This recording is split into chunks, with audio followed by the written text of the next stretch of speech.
So, hey, gear fans or gear curious folks, I'm going to show you some pedals that I have that I like a lot. These are pedals that I'm hanging on to for quite a while now. Pedals tend to come and go. It's like baseball cards. We trade them, we sell them, we buy them. They're fun to just look at. But all of the pedals that I'm showing you are pedals that I'll find quite useful in a lot of different gigging situations.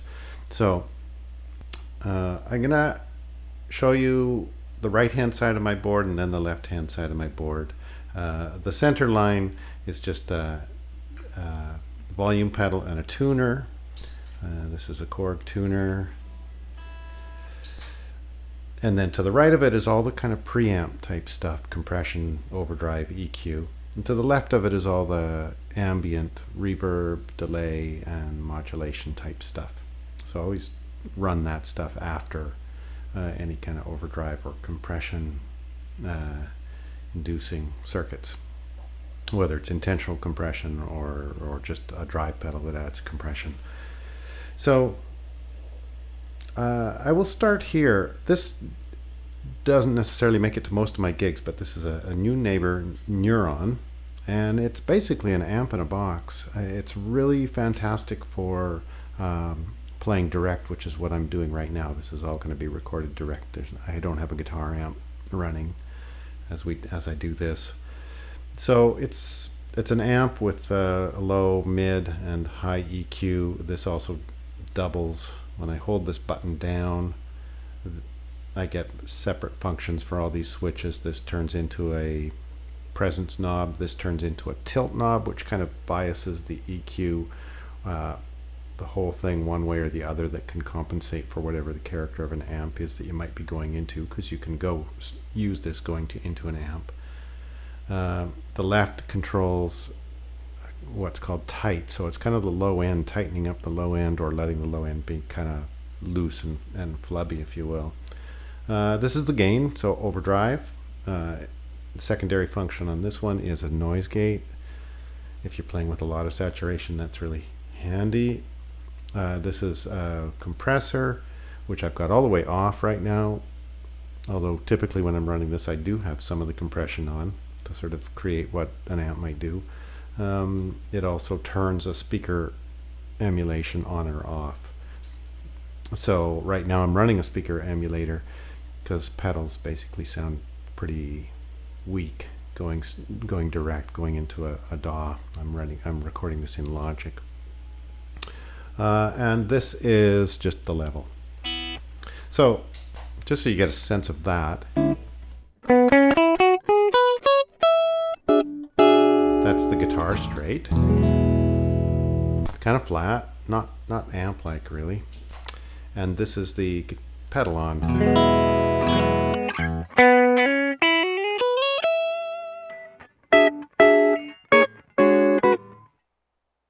So brings a little bit of the life back to the sound. And then it also, of course, when it's off, I've got no EQ. This is just my guitar sound, whereas once I've got this on, I can bring in different aspects of the guitar sound and drive. This pedal actually gets into quite a lot of drive territory. That's halfway up. You know, if I just max it just to show you how far it'll go. Probably be on the bridge.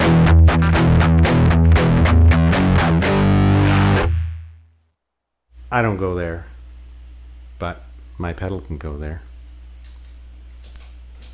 So moving on from there, I really got this in the setup just to show you what I'm using for an amp right now instead of an actual amp. And otherwise I'm going to just leave that alone. But it's an amazingly handy type of pedal to have, especially now that we're doing so much distance stuff and online playing, and maybe you're tracking at home and want to use your pedal board and not just the whatever is in Logic or GarageBand. So this guy here is a Strymon optical compressor, and I don't usually take that out to gigs either, but a compressor is a great dynamics flattening device that can be really handy for, well, some people would just leave it on all the time just to sort of take the spikes out of their playing if they're uneven with their dynamics in their playing. But it's also a cool thing to sort of smooth out a rhythm track. So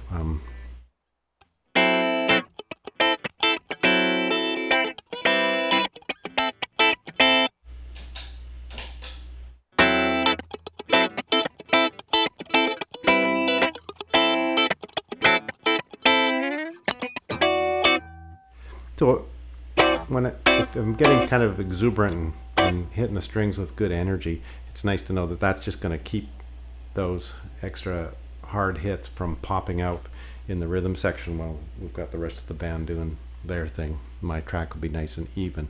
Another cool thing about this pedal is that it's got a boost built in. It can be a flat EQ boost, so just making everything louder. That's what this knob is for. This is my amount of compression, this is my output, and this just controls the boost. The boost can also be a high frequency boost.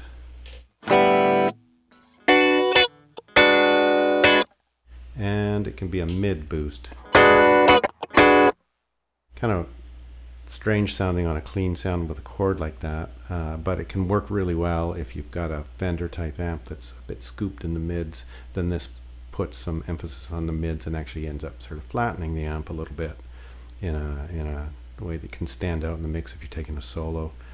Generally, I've only kept it on the flat boost just to give me more volume, and that on its own might be useful, but I think that it's especially great if you're running into an overdrive. So as it stands right now, I am not running into this overdrive with that. Normally I would put that in front of this, but I just rejigged the pedal board now to make this video, and I'm not actually using this on gigs. So it's in front right now, which is fine. Or sorry, this is in front and this is going into the compressor. Normally I'd actually run it the other way, but compression can be a really nice thing. Let's say I could show you the actually I'll get out of there. I'll show you this with a little bit of drive on it.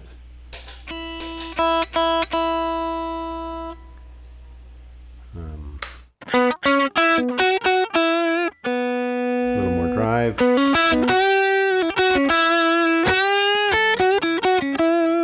Then I hit a boost.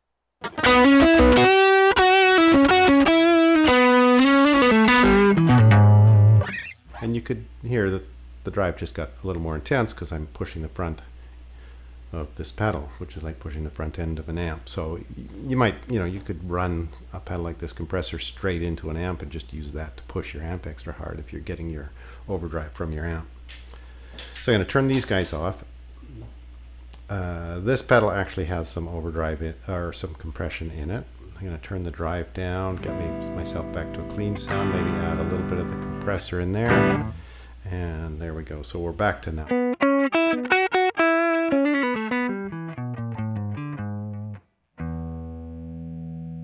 Now, a cool dirt pedal here is the Duellist,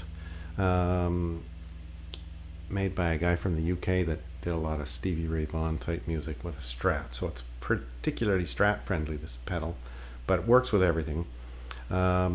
And it's a two-sided pedal, so it's two pedals in one. This side is essentially a Marshall Blues Breaker type of circuit, and this is a Tube Screamer type of circuit. And yeah, you've got fat, stock, and glass switches on both sides. So that's fat is like a little extra low end, a little fatter. Stock is just stock, right down the middle, and glass adds some upper frequencies to it, a little more chime. So we get that for both sides. We get a gain for both sides. We get a tone for both sides and a volume for both sides. A Blues Breaker pedal is a little flatter and a little more transparent, I would say, than a Tube Screamer, which is the furthest thing from a transparent type of overdrive you can get. It is intentionally adding a bunch of mids. It's really generally compressing and fattening your tone. So if you've got a really warm, dark guitar already, a tube screamer's not necessarily your friend. But if you're in a bright setting or going into a bright kind of Fender black face amp, a tube screamer pedal can be a wonderful addition. I've always liked them. This is a highly regarded version of that circuit, so there you go. That's what I ended up with. It's a pretty cool looking pedal, I thought, too, so that always counts. I really would much rather have a cool looking pedal than an ugly pedal.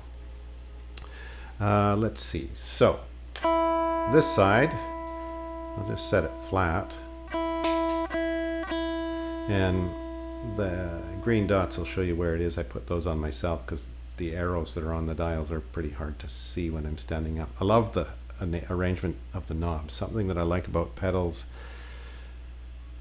is being able to tweak them with my foot while I'm on a gig. And so as you can see, this is like really easy to slide in there with my foot and just crank up a little bit more drive.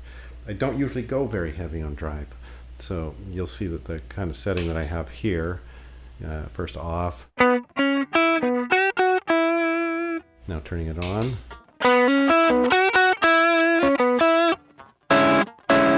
I mean, it's crunchy for sure, but it's not heavy rock or anything like that.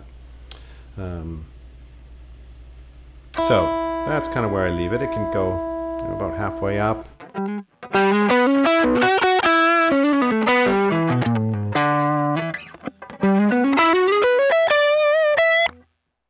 It sounds great through my amp.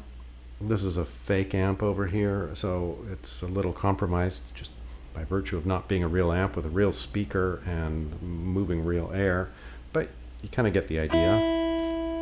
So really important to have some source of grit or dirt. I generally use this as the low level of dirt. I usually set it up for a kind of unity gain. In other words, when I turn it off, I've got pretty similar kind of volume. I might sometimes set it up so that when I turn it on, my volume goes up, so that when I turn it off, I can get into comp mode.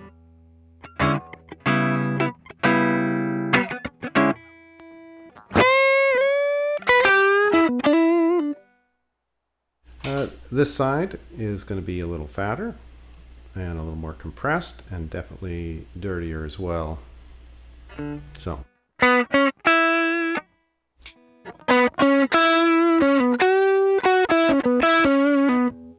don't actually usually run that on the neck pickup.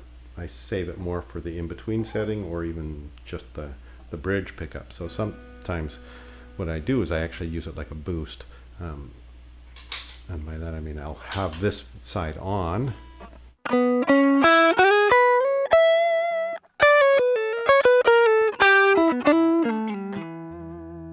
Go over to the bridge pickup.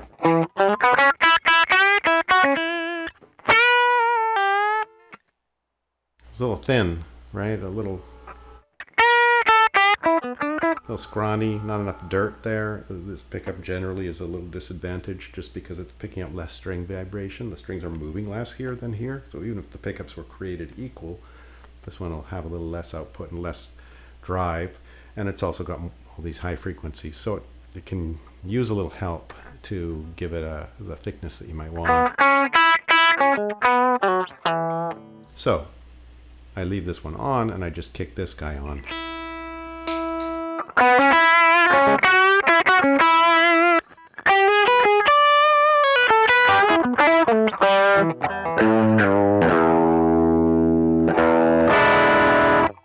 So obviously you could hear that got a lot beefier, and if I just turned this one off, a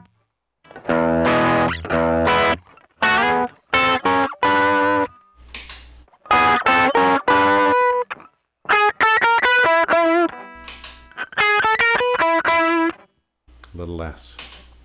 Turn this one off, a lot less. So I don't even want to hear that sound really on a bridge unless I'm trying to play something soft on the bridge, but generally this guy's going to come on. All right, wow, this is a lot of dry sound. I'm generally always running something on the left side of the pedal board. So hearing all this without any of the ambience is strange for my ears. So let's just turn that off. I'm going to leave this on, so I'm going to sort of go with what might be a typical guitar sound for me, which would be, my amp, a little slight amount of drive, and actually I'm kind of using it even just for thickening. My tone's wide open right now on the tally, so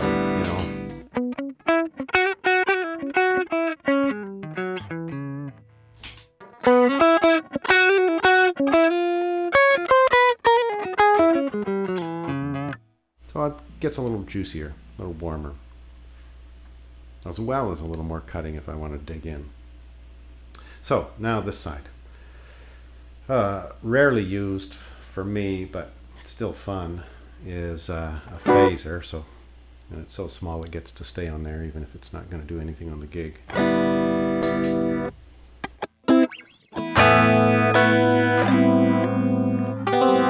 Very swirly.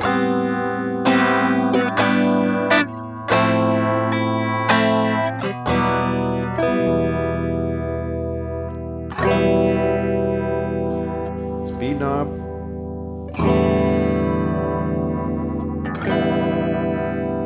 This is a very slick little pedal by MXR. It's got two versions of the phaser, this side, the 45 and the 90, so this has more feedback, so it gets a little more out of phase overlapping, and so a bit more of that, a bit of a wider shift as it runs through the cycle. Here. Subtler. I generally go for the subtle one, but it depends on the music. And then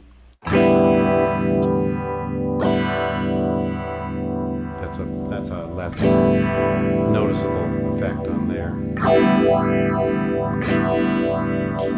And I actually don't even remember what that one does. It's called script. With this, I think some of the early phase pedals had a script text, the text on the face of the pedal itself. This is a block text. So that was a slightly different circuit, so that button apparently emulates that. So I don't know, I generally kind of leave it about there.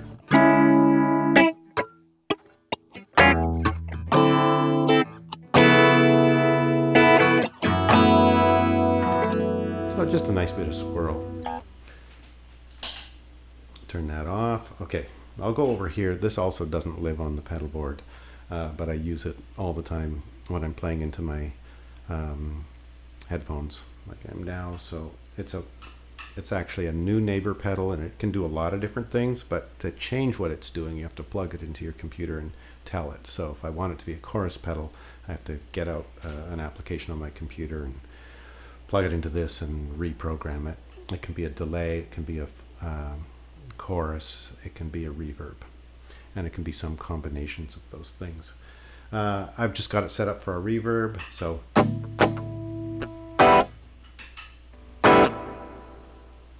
pretty easy to hear. It's a pretty nice reverb. They have a whole bunch of different reverb algorithms you can load in there as well, so I just picked something kind of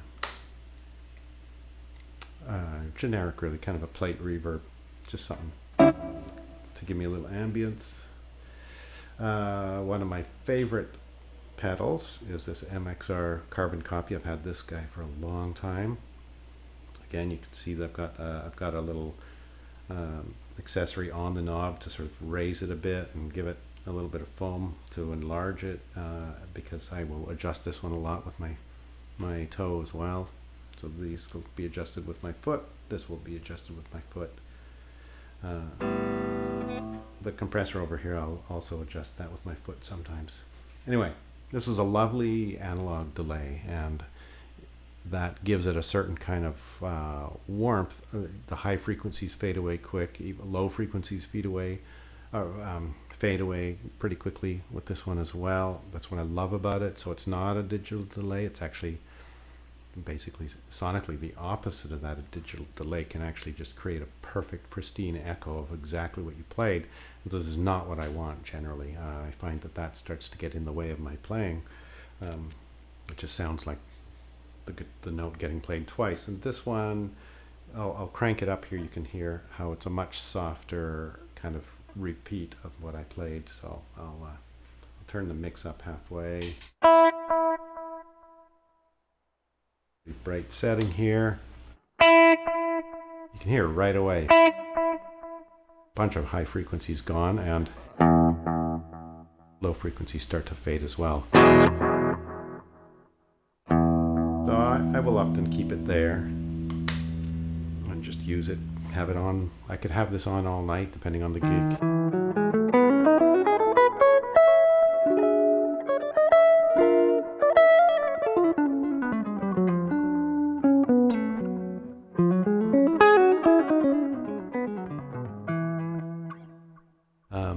Sometimes it takes getting used to if I haven't had it on for a while, and then once I get used to it, I can just leave it there with that kind of nice ambient.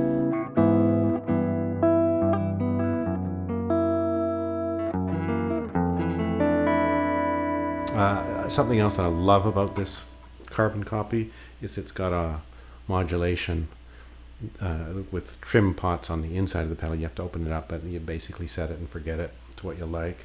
And so the delay itself is pitch shifting just a tiny bit. I'll crank it up. So you can hear there's chorus essentially, but the chorus doesn't happen. Chorus is happening in relation to my direct sound, and because the delay is set to about 450, 500 milliseconds right now, I don't have chorus happening as soon as I play a note. It takes a while before there's a chorusing effect. So in other words, the chorus is out of my way. I don't generally like chorus to just be on continuously and synchronized with my playing, but I love it when it comes in after the fact. So for example, I'll leave it set a little higher than I normally would, and I'll just play a chord, and you'll hear a kind of warm chorusy effect come in after I strum this E6/9 chord.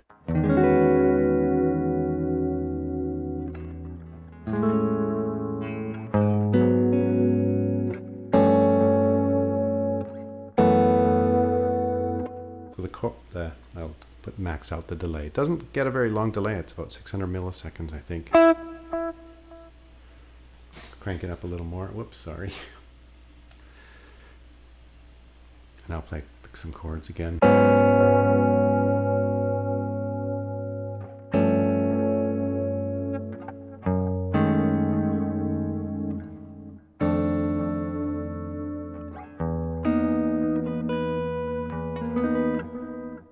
So I love that pedal, just love it. And my typical setting will be right about like that. So I don't want to hear the delay in a super obvious way. It's not like a David Gilmour big echo kind of thing happening with my playing, but just adding to the reverb really. So I'd probably turn the reverb down a little bit. Normally I'm using amp reverb, so that means it's actually a little subtler than a digital reverb like that. So I'm not really counting on the reverb for my amp to give me the ambience that I want. I'm using the delay pedal to really support the reverb, or actually give a lot more ambience than the reverb can deliver.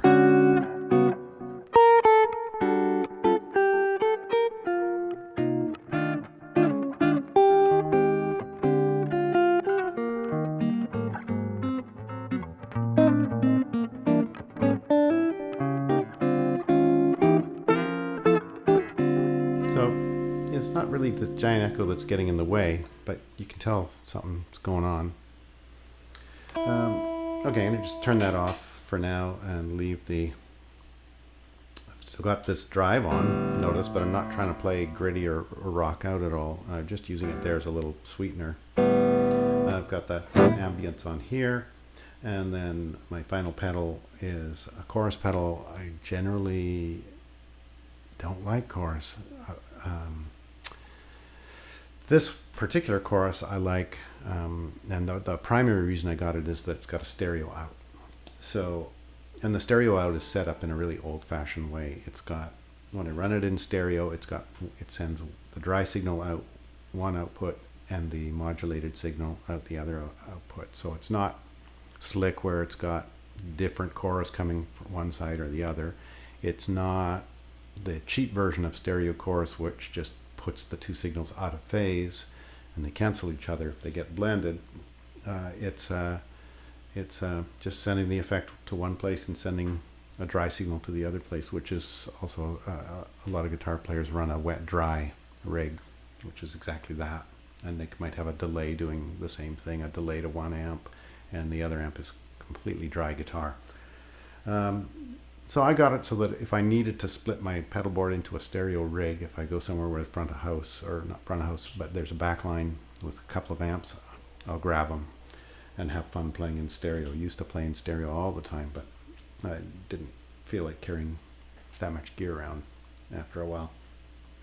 Since if you're going through a PA on that kind of gig, generally they're not going to run you stereo in the front of house, so running a stereo rig on stage can actually be detrimental because they might blend the two sounds and you get something that's not your intention at all, or they just pick one side, and again, it's not your intention at all. You're using your effects in a stereo way, and they actually don't sound as good as if you'd set them up to be mono in the first place.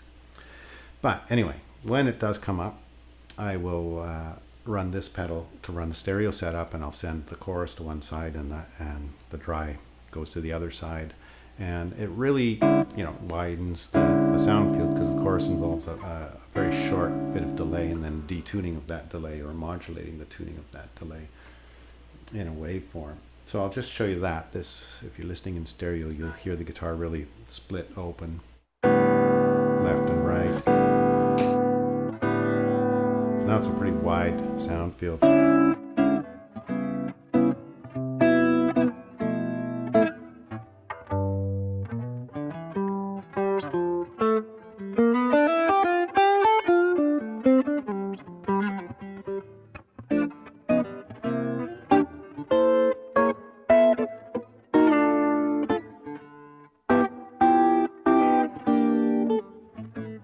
So, yeah, enjoy that. I will also run it as a mono rig sometimes, and if I do, it won't work right now because we're listening in stereo, but if I do, I'll bring the level really down so it'll be a super subtle chorus effect. The other thing that can be fun to do is what Schofield used to do with his chorus pedal. He just dime all the knobs and just get a crazy kind of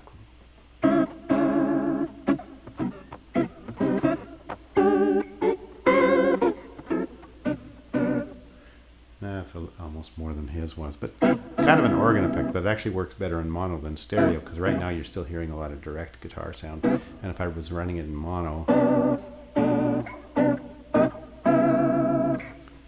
you wouldn't hear the dry independent in its own channel.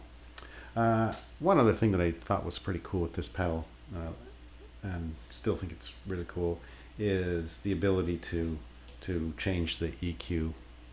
So I've got a high and a low control here, and so if I'm running in mono, where I might run the mix down like that and have just a little bit of the chorus coming through, I'll also pull out some of the low frequencies and some of the high frequencies. So it's kind of just modulating the pitch of those middle frequencies and then blending that in a very light way into the guitar signal. So it's really not impeding what I really want to hear from the guitar, just the range of the guitar itself. It's not sort of washing over everything. Anyway, let's put that back. I think that's sort of it for my pedals. So there you go. Thanks for checking them out.